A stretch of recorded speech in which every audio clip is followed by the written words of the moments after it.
여러분 반갑습니다.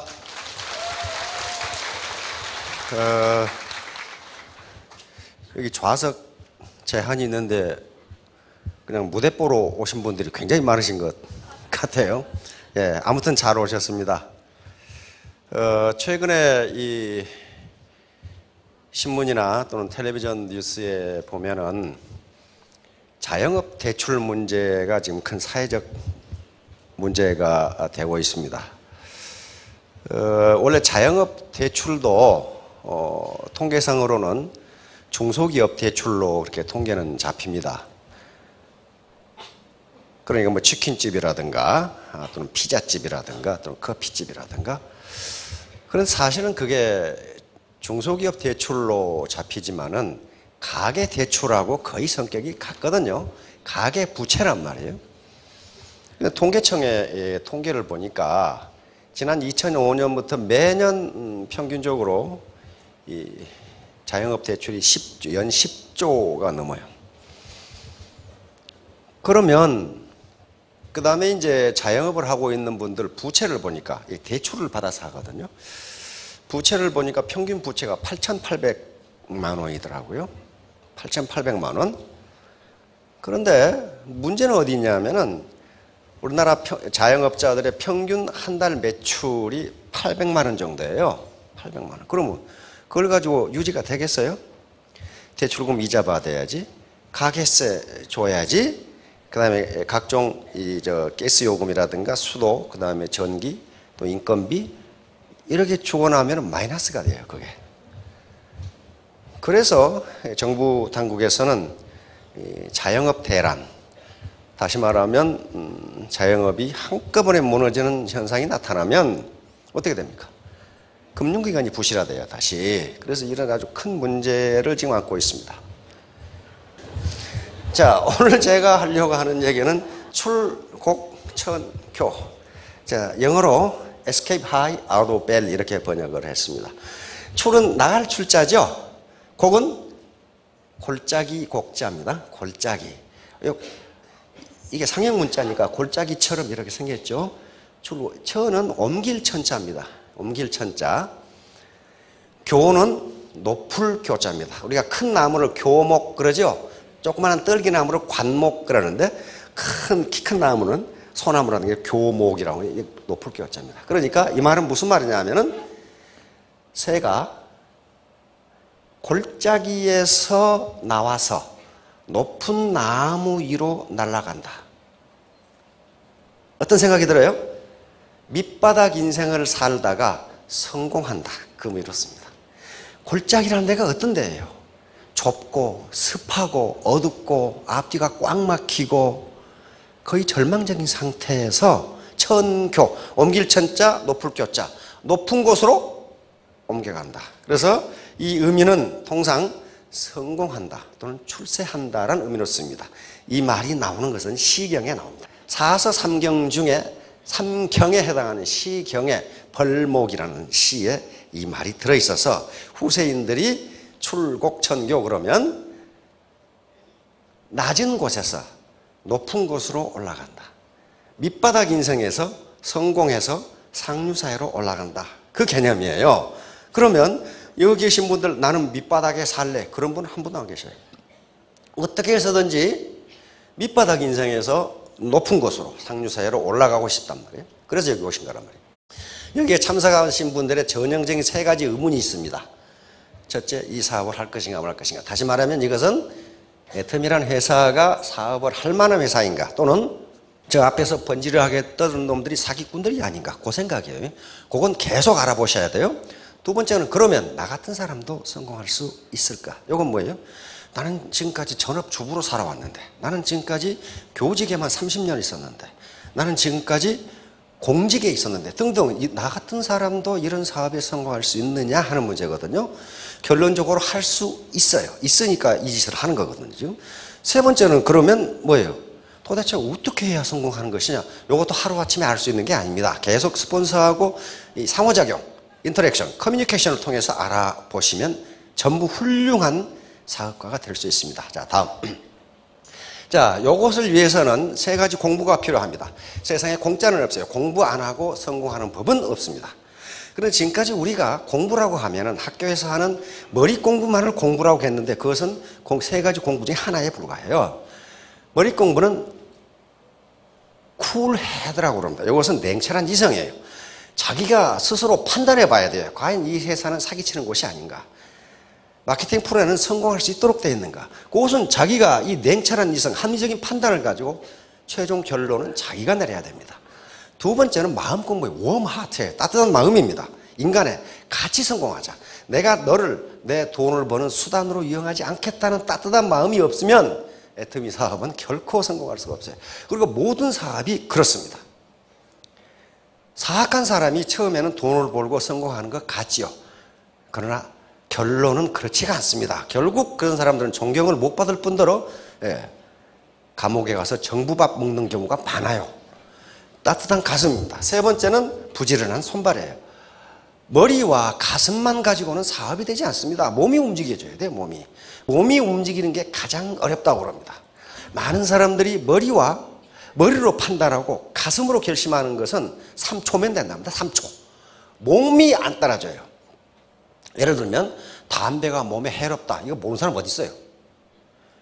그리고 결심합니다. 내가 새해부터는 담배 끊어야지. 근데 몸이 말을 안 들어. 그래서 몸이 말을 듣게 하는 게 가장 중요해요. 그래서 쿨헤드, 이성적으로 판단을 해야 돼요. 그다음에 웜 하트, 그리고 부지런한 손발, busy hand and feet. 요 세 가지가 갖추어지면 무슨 일을 하시든지 성공하실 수가 있어요. 자, 다음. 그러면 이제 출국청교. 요거 이 벌목편에 나오는데 바로 공공한 삶이 이어지는 사회의 밑바닥 같은 골짜기에서 나와서 사회 상류사회로 올라가자. 이것이 출국천교예요. 이건 누구나 원하는 바입니다. 오늘 저 여자 사장님들 집에 가시면 남편이 여기 갔다 오면 다리몽댕이를 분질러 놓는다고 하는 남편이 있을 거예요. 그때 느닷없이 아닌 밤중에 홍두깨식으로 당신 출국청교가 뭔 줄 알아? 그러면 깜짝 놀래가지고 이 여자가 무슨 주문해오나? 그렇게 제압을 해야 돼. 그렇게. 그러면 출국천교 하기 위해서는 마음만 먹은다고 그렇게 되느냐? 그렇지가 않아요. 반드시 어떤 수단이 있어야 됩니다. 새는 날개가 있기 때문에 출국천교할 수가 있어요. 우리는 상류사회로 올라갈 수 있는 사다리가 있어야 돼요. 사다리. 요 도구가 있어요. 도구가 없이는 못 올라가요.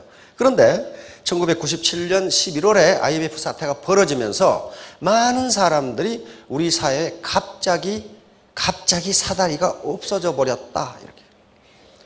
그러면서 개천에서 용나는 시대는 끝났다. 이렇게 돼요. 어떤 사람이 개천에서 용나기 어렵다. 그러니까 그것은 하천이 오염돼서 그럴 것이다. 뭐 이렇게 이야기를. 이건 뭐가 오염됐건 개천에서 용나기가 굉장히 힘들게 되어 있어요. 옛날 개발 시대에는, 산업화 시대에는요, 상류사회로 올라갈 수 있는 사다리가 도처에 있었어요. 도처에. 계속 공장이 일어나고 직업이 늘어나고 세계로 수출하고. 근데 지금 그렇게 되지 않아요. 왜? 지식정보화 시대는 지식과 정보를 가진 자가 이기기 때문에, 또 승자 독식 1등만 존재하는 사회이기 때문에, 과거에는 능력이 10이면 10만큼 벌고 9면 9만큼 벌고 5면 5만큼 벌었는데 지금은 그렇지 않다 이거야. 능력이 10인 사람이 100을 벌고 능력이 1부터 9까지는 전부 제로다 그 말이에요. 지금 이것이 승자가 독식이고, 그 다음에 양극화라는 현상이에요. 양극화. 그러니까 아무튼 사다리를 찾아야 올라갈 거 아니에요. 사다리를. 자, 다음. 자, 이게 우리나라 현실이에요. 지금 정부가 걱정을 태산같이 하고 있는. 2005년에 8명의 근로세대가, 젊은이가 노인 1명을 부양했어요. 이제 20년은 어떻게 되나? 4명이. 50년이 되면은 근로세대 1명이 노인 1명을 부양해야 돼. 그러면 부양할 수 있겠느냐 하는 거야. 문제는 없어요. 젊은이가 나쁜 놈이어서 그런 것이 아니고 물리적으로 안 된다 그런 말이야. 안 된다. 그러면 자기 노후는 누가 책임져야 돼? 자기가 책임질 수밖에 없어요. 지금 여기 계시는 분들 중에 많은 분들이 샌드위치 세대입니다. 샌드위치 세대라는 게 농촌에서 나서 도시로 이전해서 뼈 빠지게 30, 40년 일해서 그동안에 부모 봉양하고 자식 가르치고 이렇게 했어요. 부모 봉양하고 자식 가르쳤는데 지금 젊은 세대는 그렇게 하기가 힘들다는 거예요. 지금 젊은 세대가 나쁜 놈들에서 그런 것이 아니라 안 된다 이게 물리적으로 그게. 그러면 결국은 어떻게 돼요? 내가 나를 봉양할 수밖에 없는 세대가 지금 돼버렸어요. 우리 사회가 지금 변화하는 모습입니다. 자, 지금 세계화가 계속 이건 방법이 없어요. 그런데 가장 큰 문제가 이거예요. KDI 우리 국가정책기관이죠. 여기에 지금 잠재 성장률이라는 것이 계속 떨어져. 잠재 성장률이라는 것은 무슨 얘기냐 하면 이것은 한 국민 경제가 가지고 있는 자원을 최대로 이용했을 때 얼마나 성장할 수 있느냐 하는 문제예요. 그런데 최대로 성장해 봐야 지금 2000년대 4.6% 성장하는데 지금 실질 성장률은 3%대예요. 그렇죠? 3%예요. 우리가 가진 자원을 최대로 이용할 수 없다는 거예요. 뭐 때문에 그래요? 신림동에 가면 고시 본다고 10만 명이 쭈글씩 앉아있어. 그렇죠? 학원에 가면요 공무원 시험 본다고 한 10만 명이 쭈글씩 앉아있어. 4학년이 됐는데 휴학하고 졸업을 안 해. 전부 뭐예요? 자원 이용이 안 되고 있어요 지금. 그리고 졸업하고 어디로 가? 해외로 연수 나간다고 가고 없어. 그러니까 우리가 가지고 있는 자원은 큰 두 개입니다. 인적 자원과 물적 자원인데 그게 100% 이용되지 않는다는 거예요. 그러니까 현재 맥시멈 성장하면 4.6% 성장할 수 있는데 실질 성장률은 3. 몇 %밖에 되질 않아요. 자, 그런데 이때가 어떻게 됩니까? 잠재 성장률이 2.9%면 실제 성장률은 2%도 안 된다는 얘기예요. 이런 상황에서 짭을 얻어서 뭘 어떡하겠느냐 하는 문제가 돼요 지금. 자, 다음 여기에서 세계화 신자유주의는 실패했다고 선언을 합니다. 다시 말하면 빈익빈 부익부가 진행되면서 신자유화가 되면 소득 분배가 잘 될 걸로 알고 있었는데 그렇지 않더라는 거예요. 그래서 다른 어떤 경제 시스템을 모색을 하고 있는데 소위 빌 게이츠가 이야기하는 창조자본주의를 모색하고 있는데 언젠가 세계 경제가 그렇게 갈 겁니다. 창조자본주의로 갈 건데 그때까지 기다리고 나면 우리는 다 죽고 없어요. 언제 바뀔 거냐고 언제. 안 바뀌어요. 결국 자기가 책임질 수밖에 없어요. 생일에 잘 먹으려고 한 달 굶었더니 죽더라고. 그렇게 되고 만단 말이에요. 언제 경제 시스템이 바뀌기를 기다리겠냐 말이에요. 바뀌어도 안 돼요. 왜? 아까 우리 노령화 봤죠?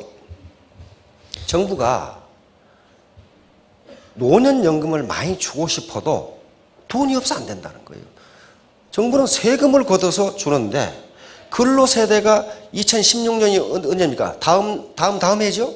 다음부터 근로세대의 절대 숫자가 줄어요. 절대 숫자가 줄는다고. 왜? 애들을 안 낳아, 애들을 안 낳으면 어떻게 하면 낳게 할 수 있어요? 방법은 간단해. 감옥으로 보내버리면 나아. 그런데 경제학자들은 그런 문제를 지금 논의하고 있어요.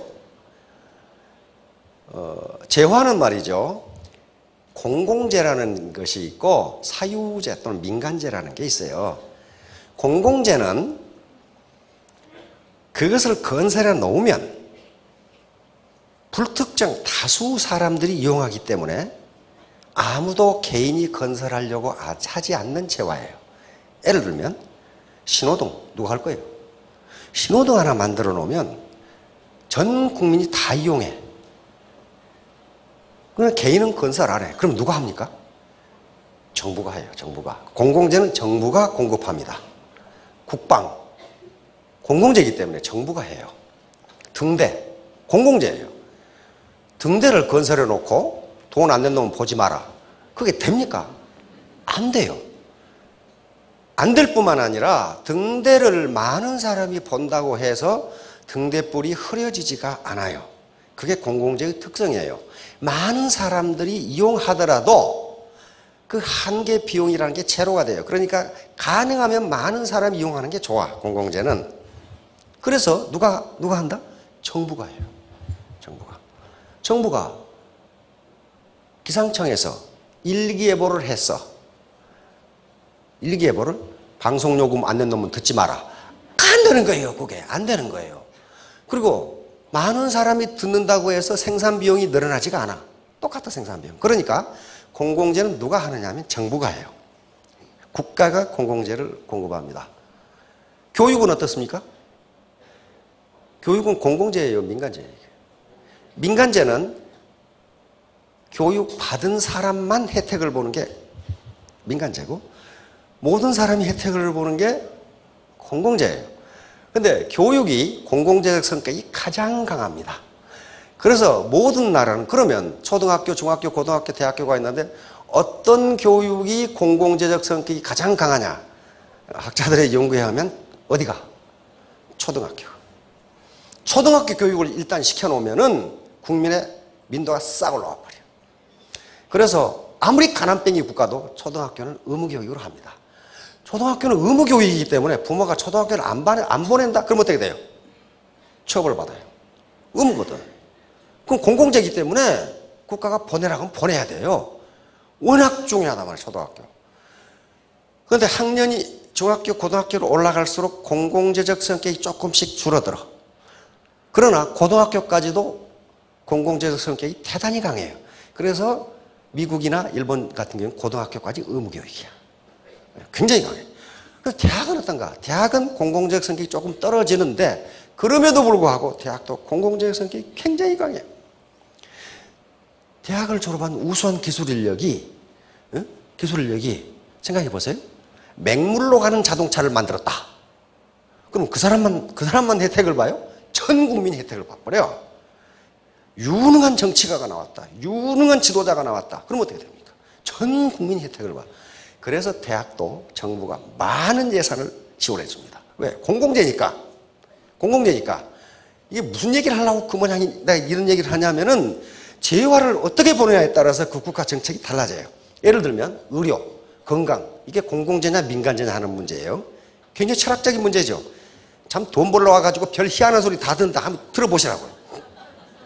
의료, 만약에 국가가 국민의 건강은 개인의 문제가 아니라 국가적인 문제라고 생각하면 어떻게 됩니까?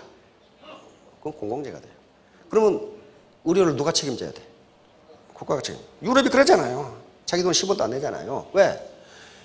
국민의 건강은 국가적인 문제지 개인적인 문제가 아니라고 생각하는 거예요. 그러면 의료는 국가가 책임져야 돼.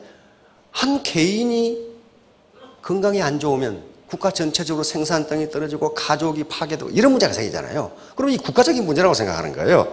그러니까 어떤 재화를 그것을 공공재냐 사유재라고 보는 것 자체가 국가 정책이 달라진다고요.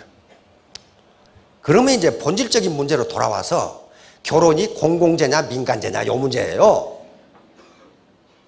전 국민이 결혼 안 하고 김수환 추기경처럼 혼자 사신다. 이러면 한 30년이 국가가 망해버려 그냥. 그렇잖아요. 그런 입장에서 보면 결혼은 공공재예요. 그러면 결혼 비용은 누가 돼야 돼? 국가가 돼야 돼. 출산은 어떻습니까? 출산은 더 공공재예요. 나라가 망하게 생겼는데 지금. 근로세대가 줄어들어요. 출산도 공공재입니다. 그럼 공공재는 어떻게 되느냐? 그걸 의무이기 때문에 의무를 이행하지 않으면 감옥에 가게 돼. 그러니까 앞으로 몇 년 뒤에는 20대 결혼을 하지 않는 여성들은 결혼 기피죄. 그래가지고 감옥으로 이제 이렇게 가고 결혼해서 1년 이내에 자녀를 갖지 않은 신혼부부는 출산 기피죄. 그래가지고 감옥으로 이렇게 가는 그 웃을 일이 아니에요. 그게 결혼과 출산이 공공재이기 때문에 그래요. 안 그러면 나라가 소멸돼 버려요. 그렇다면 국가적인 문제이지 이제 한 개인의 문제가 아니라는 게 벌써 사회적 문제가 되고 있잖아요. 이게 돈 버는 얘기하다가 쓸데없는 얘기만 잔뜩 했네. 이제 자, 사회 구조는 지금 큰 문제가 빈부격차입니다. 요 해소되기가 상당히 힘들어요. 지금 요 문제. 여기 신세대의 코리안 드림, 아까 상류사회로 올라가는 사다리가 없어져 버렸어요. 요 문제예요 지금. 자, 다음. 그러면 골짜기에서 나와서 위로 올라가야 되는데 아무렇게나 그냥 올라가는 건 아니에요. 아까 수단이 있어야 돼. 사다리가 있어야 돼. 사다리가 있어야 되는데 사다리는 아까 말한 시스템을 갖는 것인데 그건 나중에 설명을 하고. 자, 이 관서유감이라는 시입니다. 주자라는 남송의 대학자, 우리 주자 성리학을 만든 분인데 성리학자인데 이런 시가 있어요. 지난밤 강가에 봄물이 불어나니 거대한 전함이 터럭처럼 가볍네. 여태껏 힘들여 옮기려 했었는데 오늘 강가운데 저절로. 자, 썰물이 되면서 이 몽충이라는 것은 중국 군함입니다. 군함이 갯벌에 드러났어. 그거 끌고 갈 수 있느냐 그런 말이에요.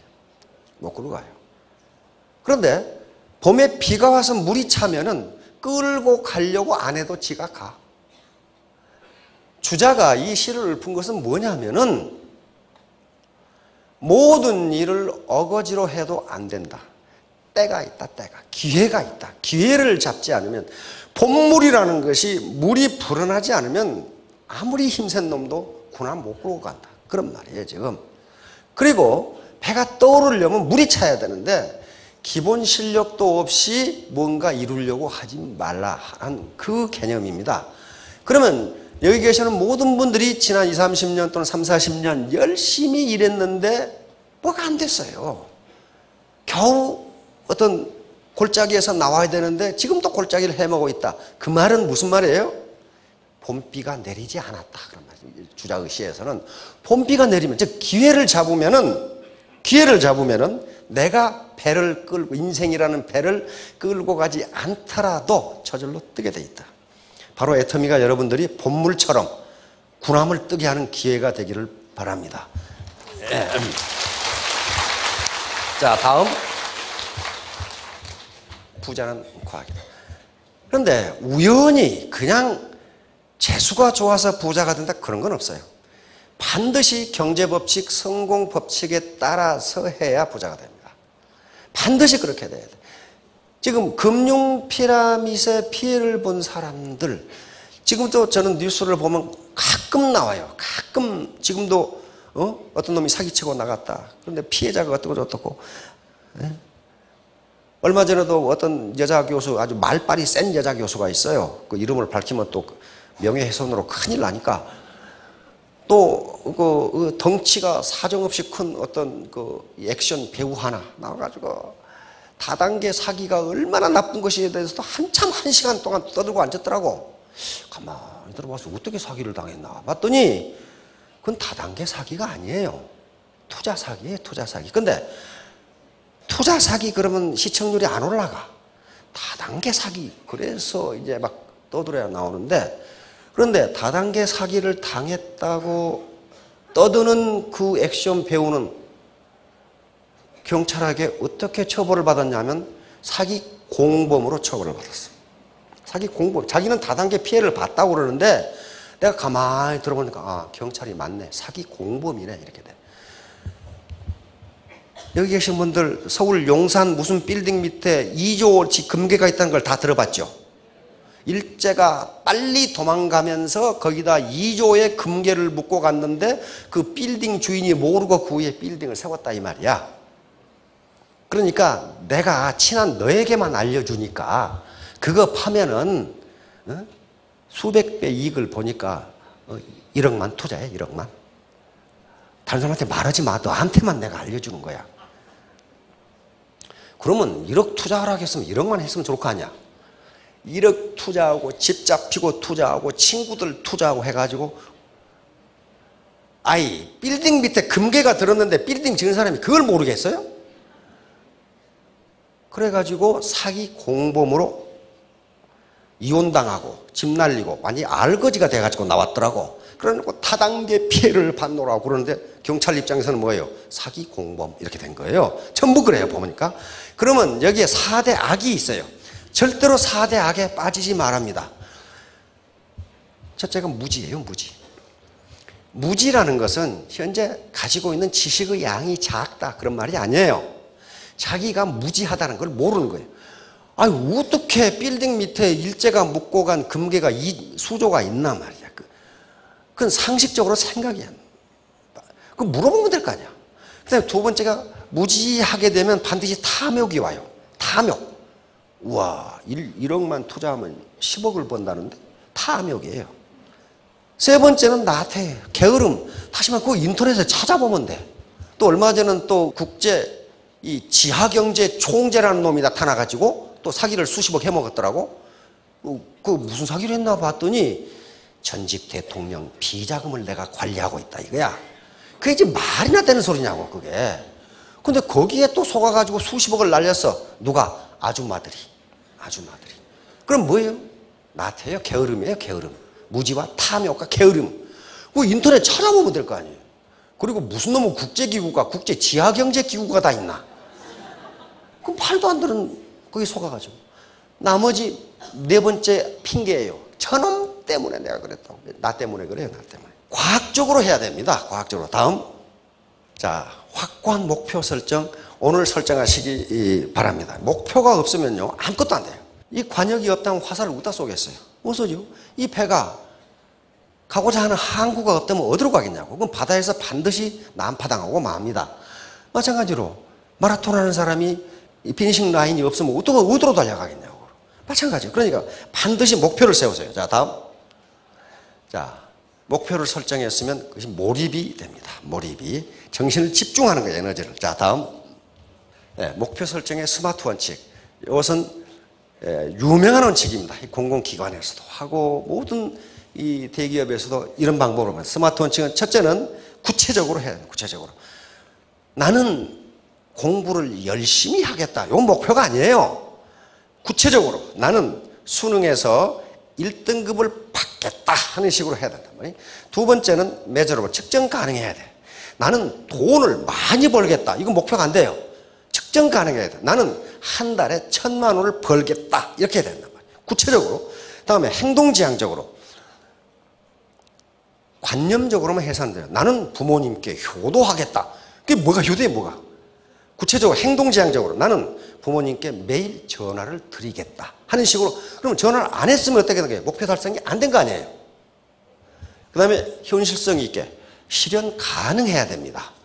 T는 타임 바운드, 시간 제한이 있어요. 내가 2017년 9월 31일까지 월천댁이 된다. 이게 타임 바운드가 없으면요, 그건 목표가 아니에요. 자, 다음. 이런 식으로 이렇게 돼서 팍 천교, 출국 천교 하겠다는 히말라야를 올라가는 분들도 어떻습니까? 여기 며칠 언제, 여기 캠프 언제, 이렇게 목표를 정하잖아요. 시간 타임 바운드를 정해요. 그래 놓고 딱 에베레스트에 올라갑니다. 그냥 아무렇게나 올라가는 게 아니에요. 우리가 지금 여기 올라가려고 그러거든요. 이 골짜기에서 출국해가지고 천교 하려고 그러면은 타임 테이블이 있어야 된다는 거예요. 앤드류 카네기는 영국의 스코틀랜드 출신입니다. 집이 가난해서 초등학교 4학년밖에 다니질 못했어요. 미국 펜실베니아로 이주를 해서 US 철강이라는 세계 최고의 철강을 만들면서 가장 부자가 됐고 가장 유능한 경영자가 됐고 미국에서 그 당시에 가장 영향력 있는 인사가 됩니다. 이분이 거대한 부자가 됐어요. 거대한 부자가 됐는데 항상 한심하게 생각한 게 뭐냐 하면은 어째서 우리 노동자들은 부자가 될 생각을 안 하는가? 그게 불만이었어. 봉급을 주면은 가서 술 먹고 무 먹고 그걸 다 탕진해 버리고 나는 초등학교 4학년밖에 안 나와가지고 찢어지게 가난해가지고 학교도 못 다닌 사람이 이렇게 세계적인 부자가 됐는데 왜 우리 노동자들은 부자가 될 생각을 안 하는가? 그래서 이렇게 집합시켜놓고 내가 부자가 되는 비법을 가르쳐 주겠다 해가지고 연설을 하는 게 요거예요. 근데 카네기는 무슨 심리학자도 아니고 정신분석학자도 아니에요. 나는 이렇게 했다예요. 나중에 성공학자들이 연구해보니까 정확하게 맞아요. 이렇게 하면 부자가 되도록 돼 있어요. 나폴레옹 힐이라는 사람이 쓴 성공의 법칙이라는 책이 있습니다. 그 책에 이게 딱 나와 있어요. 이렇게 하면 성공한다요. 그런데 하도 쉬워서 거의 80%의 노동자들은 뭐 아무것도 아니네, 나도 아는데 그러고 나가버렸어요. 그럼 너는 평생 가난뱅이로 살았고 20%의 노동자들은 이제 알았다 하는 사람이 그 사람은 부자가 됐어요. 그러니까 진리는 멀고 어려운 곳에 있는 것이 아니고 가깝고 쉬운 곳에 있다. 자, 카네기가 한 말이 뭐냐면 벌고 싶은 액수를 명확히 써라 그랬어요. 명확히 정하라. 2017년 9월 31일까지 월 1,000만 원 이렇게 적으라는 말이에요. 적으라. 그거 적는데 뭐 세금 내고 적어야 됩니까? 자기 결심하면 되는 거예요. 결심. 애터미를 하러 오셨으면 애터미를 해서 벌겠다 이렇게 결심을 해요. 왜? 그렇게 번 사람이 있거든. 이게 실증적이란 말이에요. 오늘 그렇게 정하세요. 왜? 그렇게 정하면 된다고 그렇게 돼 있습니다. 된다. 이것은 무슨 뭐 주문에 오는 것도 아니고요. 이건 이미 사회학과 그다음에 심리학에 이렇게 그렇게 되리라고 믿으면 그렇게 된다 그렇게 돼 있어요. 자기 충족적 예언이라는 이론이고 또 하나는 피그말리온 효과라는 효과입니다. 그렇게 되리라고 믿으면 그렇게 된다. 자, 다음. 자, 요게 이제 바로 암시라는 거예요. 바로 자기 지금 석세스에 가면 인생 시나리오 쓰고 목표 설정하는데 요게 자기 암시, 자기가 자기에게 맹세하는 거예요. 나는 2017년 9월 30일까지 월천떡이 된다. 나는 그럴 만한 자격이 있다. 나는 그럴 만한 능력이 있다. 이렇게 믿는 거예요. 왜냐하면 인간의 정신 영역은 잠재력, 그러니까 여기에 컨셔스 마인드, 이게 의식 부분이죠. 의식. 이건 잠재의식입니다. 서브컨셔스. 의식이 10%고 잠재의식이 90%인데 잠재력은 여기서 나온다. 잠재력은. 그러니까 이 아인슈타인이 나는 내 능력의 10%, 5%도 쓰지 못했다. 그렇게 이야기했다고 그러는데 어떤 학자가 아인슈타인이 한 말을 다 조사해 봤더니 그런 말을 안 했대. 아인슈타인 그래서 그 유언을 했죠. 내가 죽은 다음 내 뇌를 연구하라고 그랬죠. 그래서 가족의 동의를 얻어서 뇌를 연구하고 있죠. 근데 그 뇌가 우리나라에 와 있죠. 우리나라 일부가 와 있어요. 연구하라고. 도대체 아인슈타인의 머리는 어떻게 생겼냔 말이에요. 학자들이 암만 연구해봐도 보통 사람은 뇌하고 똑같아. 발견을 못하겠어. 특이점을. 그래서 우리나라에 일부를 보낸 거예요. 너희들 한번 연구해봐라 말이야. 이게 아인슈타인 뇌가 어떻게 생겼는지 말이지. 그러니까 뭐예요? 보통 사람들도 아인슈타인처럼 몰입하면 그렇게 될 수 있다예요. 그러니까 바로 요걸 끌어내기 위한 거예요. 잠재력을 끌어내기 위한 거란 말이에요. 자, 다음. 요 상상과 실제를 우리 잠재의식은 구분하지 못한다. 바로 많이 예를 드는 예가 석류의 예입니다. 석류를 먹어본 사람은 석류를 먹지 않는데도 석류라고 얘기하면 침이 나온다. 그게 우리 잠재의식 속에 석류가 들어있으니까 잠재의식은 절대로 거짓말을 하지 않는다. 그러니까 그대로 나온다. 얼마 전 텔레비전에 이 잠재의식에 대해서 실험을 하더라고. 어떤 아가씨가 그 푸른잎 공포증에 걸려있는 아가씨가 있더라고.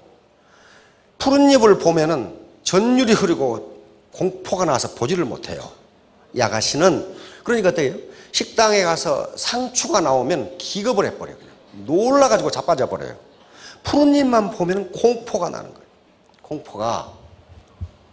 잠재의식은 왜 그러는지를 알고 있는데 의식은 모른단 말이에요. 90% 잠재의식 속에 그 아가씨가 상추만 봐도 기겁을 하고 졸도를 해버리는 게 분명히 잠재의식은 알고 있는데 의식은 몰라.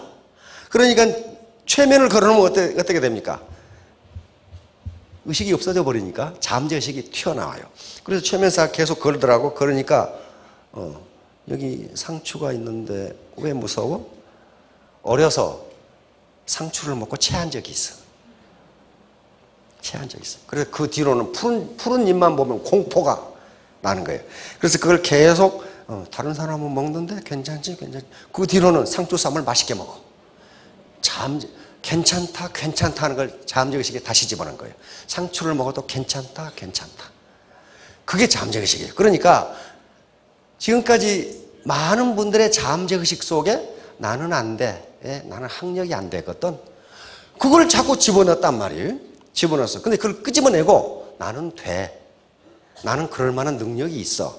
나는 그럴 만한 인물이야. 집어넣으면 그렇게 된다는 거예요. 그게. 그래서 이게 성공학자들이 이구동성으로 하는 얘기가 요 얘기예요. 늘 예를 드는 예가 여기 짐 캐리라는 사람이에요. 이거 캐나다 출신 미국 코미디언이죠. 돈이 없어가지고 폐차장에 잠자고 집이 없으니까 그리고 맥도날드 햄버거 가지고 하루를 때운 사람이에요. 그런데 수첩 소개가 뭐가 들어있었냐? 10,000불짜리 수표가 들어있었어. 왜냐하면 지가 만든 거. 그러고 아버지한테 보여줬어요. 아버지, 제가 1,000,000불 개런티를 받는 배우가 되겠습니다. 근데 얼마 전에 우리 TV에서 이걸 보여주더라고. 지금도 가지고 다녀. 지가 만든 수표가 너덜너덜해. 하도 오래 다녀서. 그걸 보여주더라고, 이렇게. 지금도 가지고 다녀요. 그런데 이런 영화들이 에이스 벤츄라 보셨죠? 안 보신 분은 가서 보기 바라는데 무지 재밌어요. 마스크, 더 케이블 가이를 찍고 이 앞에 요걸 찍고 1,000만 불을 받았고 케이블 가이를 찍고 한 번 출연에 2,000만 불을 받았어요. 우리는 200억이죠. 그렇게 됐어요. 그러면 그것이 부적이었느냐? 부적이 아니고 자꾸 자기 암시를 주는 거예요. 나는 1,000만 불짜리 배우다. 나는 1,000만 불짜리 배우다. 그러면서 그렇게 액션을 취하는 거예요. 그래서 결국 그렇게 됐어요. 난 요 책에서만 봤는데 텔레비전 보다가 요 짐 캐리라는 놈이 나와가지고 이걸 꺼내가지고 보여주더라고요. 이렇게 너덜너덜해. 지금도 가지고 다녀요. 오늘 가서 집에서 당장 써가지고요. 월천댁 그렇게 써가지고 하나씩 넣어가지고 다녔어. 그거 누가 이제 세무서에서 세금 내라고 안 그러니까 하나씩 써가지고 다녔어요. 자, 결론입니다. 전심치지. 전심치지는 맹자에 나오는 얘기입니다. 사서삼경 중 맹자에 나오는 말인데 마음을 집중하고 뜻을 한 곳에 모으면 됩니다. 맹자는 아주 자세하게 설명하고 있어요. 바둑을 배우는데 바둑을 두 사람한테 배우는데 이 사람 능력도 똑같고 다 똑같은데 한 사람은 바둑을 열심히 배우는데 한 사람은 바둑 끝나고 사냥 가야지 그 생각하고 있으면 바둑 못 배운다는 거예요. 그러면서 구체적으로 설명해요. 두 사람의 능력의 차이가 있느냐? 그렇지 않다. 한 사람은 정신을 집중했고 한 사람은 사냥 갈 생각만 하고 있으니 바둑을 배우겠느냐? 그렇게 설명이 돼 있어. 응? 맹자의 그 설명이 나와요. 그러니까 애터미 사업을 해서 나는 월천댁이 되겠다고 생각을 하시면 그게 집중하시면 된다는 거예요. 자, 다음. 네, 요겁니다. 태도, 애티튜드 전부 합하면 100이 되죠. 우리가 가지고 있는 능력은 1%만 있으면 돼요. 나머지 90%는 태도예요. 어떻게 내가 스폰서 파트너와 더불어서 동반 성공할 것인가. 요것만 결심을 하시고 오늘 집에 가서 월천댁이라는 걸 만들어서 수첩에 넣어가지고 다니시면 2년 후, 3년 후에 반드시 그렇게 되실 것입니다. 모두 성공하시기 바랍니다. 감사합니다.